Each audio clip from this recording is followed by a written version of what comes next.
பாவம் புண்ணியம் ஒன்று சுக அனுபவத்தை தரும், இன்னொன்று துக்க அனுபவத்தை தரும். பல பிறவியா நம்ம விருப்பு வெறுப்புலேருந்து காரியம் ஆற்றி பாவ புண்ணியங்களை சம்பாதிச்சு வச்சிருப்போம். அதை டோட்டலா இருக்கிறது பேருங்க சஞ்சித கர்மன்னு சொல்லுவாங்க.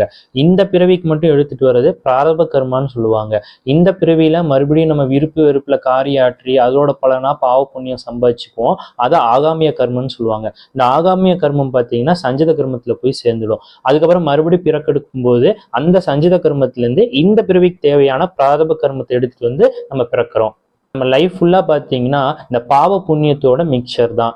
உடம்போட ஆரோக்கியம், நம்ம உடம்போட நோய், நம்ம மனசோட சுகம், மனசோட கஷ்டங்கள், நம்ம சொந்தங்கள், நம்ம சுற்று சூழ்நிலைகள், இது எல்லாமே பார்த்தீங்கன்னா பாவ புண்ணியத்தினாலதான் அமையுது.